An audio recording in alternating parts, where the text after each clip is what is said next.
ओडिशा बनत मयूरभंज हनत रेना बलरामपुर रे मित सांताली मॉडल स्कूल मेना आकादा। ओना मॉडल स्कूल रे दो पुनिया चिकिते को पढ़ावेत को जहां दो सांताली इंग्लिश हिंदी और उड़िया भाषा लेकाते को पढ़ावेत को। ओना स्कूल रे नितुम दो को दोहो आकादा पंडित रघुनाथ मुर्मू सांताली मॉडल स्कूल। नित दो कोरोना आजार खातिर ते स्कूल बंद मेना आकादा। तेहनी सेटर कना ओडिशा पनत भंज दिसम पाटपुर बलरामपुर बुन सेटर कना तेहन ओडा मिट सांताल मॉडल स्कूल मेना और ओना मॉडल स्कूल चलका चला कना ओना ना मिट झलक मंजला तबे होना दो को ऑलोकना पंडित रघुनाथ मुर्मू सांताल मॉडल स्कूल बलरामपुर नोआ दो ना 2012 और 13 रना नोआ दो रजिस्टर ना जहाँ तीना नोडे बन नेले दो ना नोडा परिवेश अड़ी नपाया और नोआ स्कूल रे जहाँ तीना ना नोडे अबो मेना ना अबो गुरुओं क्या मुठन को मेना चित्र को तैयार का और उनका लगाते बिदु चंद्र चित्र को तैयार का तिलका बाबा को तैयार का और बिरसा मुंडा को तैयार का और ना को तैयार का अबो सुनराम सरना गंके तीना मुठन को तैयार का तो नोआ स्कूल नुना चेहरा बुझे कना पाले नोआ उड़ीसा रे दो नोआ गना अड़ी नापाय स्कूल धारा लेका बुझे कना चेदा से नोडे को जहाँ तीना माचेत को मेना कोआ उनको हो नापाय को ना को पाले ना आदो नोडे ओकोय ना नोआ स्कूल तैयार का उनी गंके सला बो रपड़ो उनके नोआ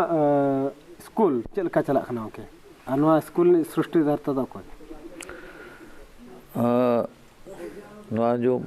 पंडित रघुनाथ मुर्मू सांताली मॉडल स्कूल चला कना नोडे सुमुंग दो बांगा नोआ उड़ीसा रे आरो तुरुई गोटा ठाव रे चला कना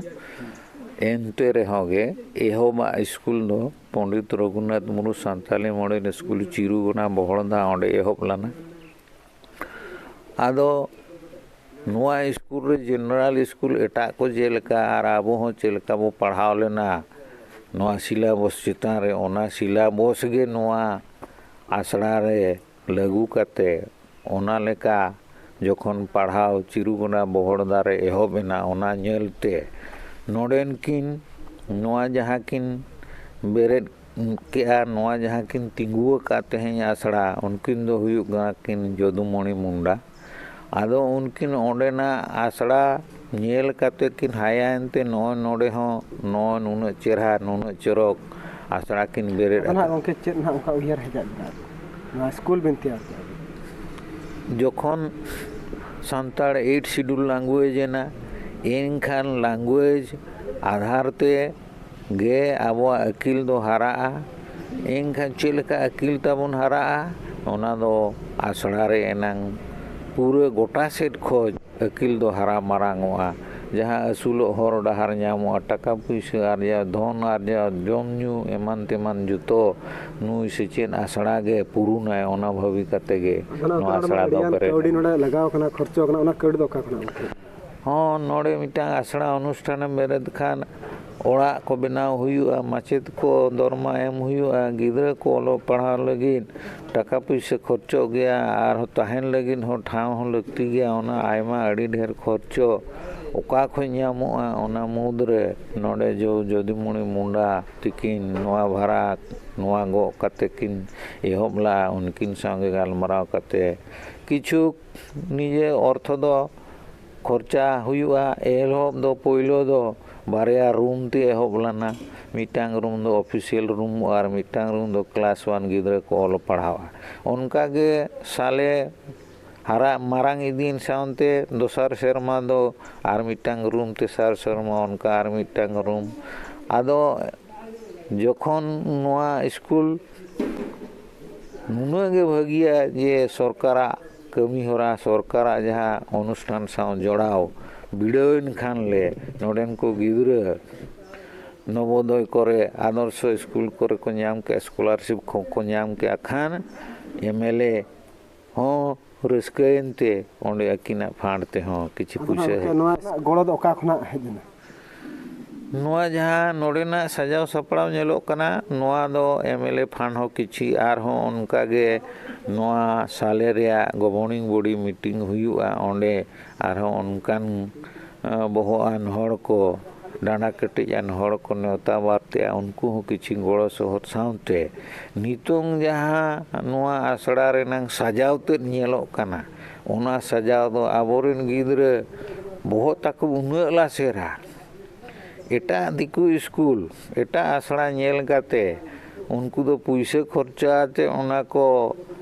चेहरा का पोताव कना इखन नोडे दो नुकु गिद्रे नोडेन को गिद्रे गे नोआ दो को कमिए का हाँ ना बंजले ना दो ना ऑफिस रूम कना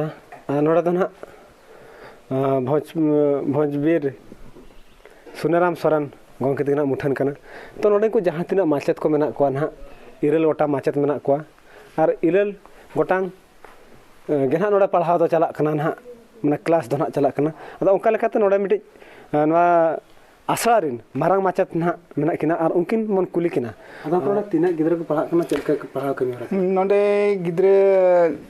दिन कालम हलकालम दो को ताहे कना 60 को ताहे कन थेन अदो निया कोरोना खातिर ते नेतार एडमिशन बा हुई दाड़िया कना तो किछु गिद्रे दो जहां को पास आउट ना उनको दो को चला बड़ा एनते नितो दो 110 टी गिद्रे मेना को अदो के चे सिलेबस को मेना नोडे सिलेबस लेकाते दो ओना दो पुनिया ते पढ़ा हुई कना फर्स्ट लैंग्वेज ले धोआ का Santal second language English third language Hindi तापरे फोर्थ लैंग्वेज हिसाब ते ओडिसा कना जिते बड़े उड़िया ले धोआ का अदो नुकु गिद्रे को चेलका नोडे सुविधा को चेलका बुझान सुविधा नोडे हॉस्टल रे फैसिलिटी मेना हॉस्टल रे ट्यूशन मेना ट्यूशन रे हॉस्टल ट्यूशन जहां बन मेना ओना मेना सेता अयु हो दाका अरी जम धरी जो तापरे ओना सलाते आ सिमरा हो ले हो बेरे का जेमन आबरिन गिद्रे बेस को चेक को चक्री नोडे ना नोआ पढ़ा खाते उनका चक्री मा बाको सेटर गड़ कना तो एटा स्कूल को चलाव कना जहां बन ना ना एकलव्य करे को चलाव कना ता जहां इंग्लिश मीडियम को जहां नोआ मॉडल बन मेना ना आदर्श ओना करे को नाम का जहां ओने एंट्रेंस को एम के खान गे को नामेत गया को बेस बेस स्कूल रे तापरे नवोदय तापरे स्कॉलरशिप ओना को जत्तो शर्मा के को नाम अगु का जहां एनओसी बन नाम के 18 खन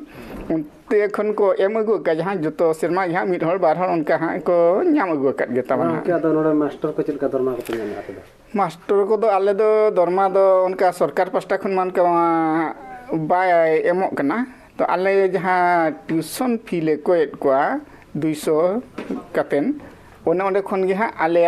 हो आ तापरे जहां गे नो स्कूल सामान को किरियो आ चेत को हाना ना चौक खुडी को चेत को डस्टर को बखन जहां ना गे उनका दरकार गोरेन ओना खन गे आले मैनेज करते उनका कम सम उनका ले हटिंग बड़ा जम कना तो नितो नोडे ना कोरोना ना कटकना इदी काते नुकु गिद्रे को बनु को आदो नुकु माचेत को मेना को आ नोडे जहां ना फाउंडर को उनको को मेना को आदो उनको सला ना तो रपोल को हुयु कना तो नोडे ना स्कूल दो अड़ी नापाय चला कना ओना चितर को ना बन दला कना तो नितो दना गिद्रे बनु को आ नोडे ना जहां तना उनकिन माचेत उनके किन ले किया नोडे दो 100 खन बढ़ती के नोडे गिद्रे को पढ़ा कना आ नोडे आको नो पढ़ाओ गिद्रे दो को पढ़ाई को एखन सरकार पास्टा खना गड़ दो बाय नामो कना से आको दरमा हो बाको नामे आदो सरकार पास्टा को नाम लेखन अड़ी नापाय ओंका लगे दो नोडे ना मेना किना ना अब नोहा ट्रस्ट रेन अखन हा मेना किना ना फाउंडर ना उनकी सला बन पामा ना उयहर दो उनका दो गिद्रे खोजा गे जखन ना गुरु गमके तिकना फैमिली रनि माने अकिनि मायांग कनኝ एनखा गिद्रे खोजा नोआ कमी दोलिन नेल काट खाय दोलिन अलिन ठेन हो ओना माने रस्क इच्छा दो ताहया जे नोना हारामबा नोंका नोंका कमी कना इन हो जहां तिसिन नोंका इन कमिया मनते आदो जखन जावाय किदिया को जावाय तानम गंके तको तिकिन मनाले चक्री दिसम भुवनेश्वर से लेता है अदो उन बेड़ा रे 2003 रे जखन नोआ आबो संथाली भाषा 8 शेड्यूल रे दाव नाम किया इन तापरे अलिन हो ओना गुरले ना हारामबा जहां कुकमु ताहिया जे आबो ना आसड़ा को बन बेरेदा आर नोआ चिकिते बन ऑल पढ़ाओ चोका गिद्रे को एनखा अलिन होना जखन दाव नाम केट खाय दो मने रे अडी जोर गुरलेना आदो बना होड़ अलिन हाराम बुढ़ी दुड़ुब कते नोआ को गिलिन चर्चा बड़ाया जे चेक लेका चेका हुयुआ चेक लेका तबन नोआ आसड़ा को बन बेरेदा अब हो स्कूल को बन बेरेदा एनखा दो बाजार नुका गे लिनेला दोलन चेतन दोलन अडिगान लिनेला नोआ को चेक लेका तको ᱦᱳᱭ ᱵᱮᱨᱮᱫ ᱠᱮᱜᱼᱟ ᱠᱚ ᱪᱮᱫ ᱞᱮᱠᱟ ᱚᱠᱟ ᱫᱟᱲᱮ ᱠᱷᱚᱡ ᱱᱚᱣᱟ ᱠᱚᱠᱚ ᱵᱮᱱᱟᱣ ᱠᱟᱜᱼᱟ ᱠᱷᱟᱡ ᱚᱱᱟ ᱠᱚ ᱠᱷᱚᱡ ᱯᱟᱸᱪ ᱠᱟᱛᱮᱫ ᱞᱤᱧ ᱧᱮᱞ ᱠᱮᱫ ᱠᱷᱟᱡ ᱫᱚ ᱢᱤᱫᱴᱟᱝ ᱱᱚᱣᱟ ᱞᱟᱹᱜᱤᱫ ᱢᱤᱫᱴᱟᱝ ᱴᱨᱟᱥᱴ ᱫᱚᱨᱠᱟᱨᱚᱜᱼᱟ ᱫᱚᱨᱠᱟᱨᱚᱜ ᱠᱷᱟᱡ ᱫᱚ ᱛᱟᱭᱱᱚᱢ ᱜᱚᱢᱠᱮ ᱛᱤᱠᱤᱱ ᱢᱟ ᱱᱚᱣᱟ ᱯᱷᱤᱥᱟᱨᱤ ᱰᱤᱯᱟᱨᱴᱢᱮᱱᱴ ᱛᱮᱠᱤᱱ ᱪᱟᱹᱠᱨᱤᱭᱟ ᱮᱱᱠᱷᱟᱡ ᱫᱚ ᱚᱱᱟ ᱥᱮᱫ ᱠᱷᱚᱡᱟᱜ ᱢᱤᱫᱴᱟᱝ needful organisation and help lines in aquaculture trust ᱞᱤᱧ ᱵᱮᱱᱟᱣ ᱠᱮᱜᱼᱟ ᱟᱨ ᱡᱚᱠᱷᱚᱱ ᱚᱱᱟᱜᱮ ᱥᱚᱨᱴ ᱠᱮᱫ ᱠᱷᱟᱡ ᱫᱚᱞᱮ ᱱᱚᱦᱟ ᱧᱩᱛᱩᱢ ᱛᱮ ᱚᱰᱳᱠᱮᱱᱟ ᱮᱱᱠᱷᱟᱡ ᱜᱩᱨᱩ ᱟᱭᱳ ᱛᱤᱠᱤᱱᱟᱜ ᱧᱩᱛᱩᱢ ᱦᱚᱸ ᱱᱚᱦᱟ ᱟᱨ ᱟᱹᱞᱤᱧᱟᱜ ᱦᱚᱸ ᱧᱩᱛᱩᱢ ᱱᱚᱦᱟ ᱟᱨ ᱴᱨᱟᱥᱴᱟᱜ ᱧᱩᱛᱩᱢ ᱦᱚᱸ ᱱᱚᱦᱟ ᱫᱚᱦᱚ ᱠᱮᱜᱼᱟ ᱞᱮ ᱛᱟᱭᱱᱚᱢ ᱤᱱᱠᱟᱹᱛᱮ ᱢᱤᱫᱴᱟᱝ ᱴᱨᱟᱥᱴ ᱵᱮᱨᱮᱫ ᱮᱱᱟ ᱱᱚᱦᱟ ᱧᱩᱛᱩᱢ ᱛᱮ ᱱᱚᱣᱟ ᱜᱩᱨᱩ ᱟᱭᱳᱣᱟᱜ ᱧᱩᱛᱩᱢ ᱛᱮ ᱴᱨᱟᱥᱴ ᱠᱷᱩᱞᱟᱹᱣᱮᱱᱟ ᱟᱨ ᱛᱟᱢ ᱜᱩᱨᱩ ᱵᱟᱵᱟ ᱪᱮᱫᱟᱜ ᱯᱟᱹᱪᱷᱞᱟᱹ ᱨᱮ ᱛᱟᱦᱮᱱᱟ ᱮᱱᱠᱷᱟᱡ ᱩᱱᱤᱭᱟᱜ ᱧᱩᱛᱩᱢ ᱛᱮ ᱥᱠᱩᱞ ᱫᱚᱞᱮ ᱠᱷᱩᱞᱟᱹᱣ ᱠᱮᱜᱼᱟ Pandit Raghunath Murmu model school Santali model school ᱟᱫᱚ ᱜᱚᱢᱠᱮ ᱱᱩᱠᱩ ᱢᱟᱪᱮᱫ ᱠᱚ ᱛᱤᱱᱟᱹᱜ ᱠᱚ ᱵᱮᱥᱟ ᱛᱤᱱᱟᱹᱜ ᱠᱚ ᱵᱟᱹᱲᱤᱡᱼᱟ ᱠᱟᱹᱴᱤᱡ ᱞᱟᱹᱭ ᱧᱚᱜ माचेद को आलिया हिसाब में जो तो माचेद के ठीक गया को बेस की को पढ़ाई को चिकाते नोआ स्कूल खन एटा स्कूल जहाँ को चला कर इंटरव्यू को जो तो पास करते को ताहन करना सरकार पास्टा खन उनका गड़ो में बाइनाम करना हाना बिल्डिंग मिट्टी एमएलए फंड खन मिट्टी बिया करना और ना मुझे रूम रे हाँ ओना सरपंच पास्टा से खन बना कर बखाना उनका हाथे नाते खन आगाम ते चेत पे चाहओ का नोआ डेवलप लगित ते आगाम ते आल चाहे का नोआ स्कूल आरन तहु बेस तहन मा गिद्रे हो आरो को हिजु मा स्कूल नितुम तहना अतु नितुम तहना तबे नोआ Pandit Raghunath Murmu model Santal model school ना परिवेश को बन के आर नुकु गंके तकवा कथा को बन कथा नोडे नेलो कना अब जहां तिना सिलेबस मेना सांताल समाज रना लाई लाकचार गे को फॉलोए आर नोडे जहां फाउंडर लेकाते मेना किना गुरु के पंडित रघुनाथ मुर्मू गरम जावाई कना कि और नोआ दो नोहा ट्रस्ट लेकाते रजिस्ट्रेशन कना मेन दो जहां तिना गे नोडे नेलो कना नोआ दो गुरु के तोकवा मायाम कान गे लेका नेलो कना चेदा से नोडे दो गुरु के गरम कुड़ी नोहा मुर्मू गे लई लेखान नोआ ट्रस्ट दो चालू का ना कोरोना आजार खातिर तक नोडना पढ़ाओ कमी खरा को बांग चला कना बाखान मांग दो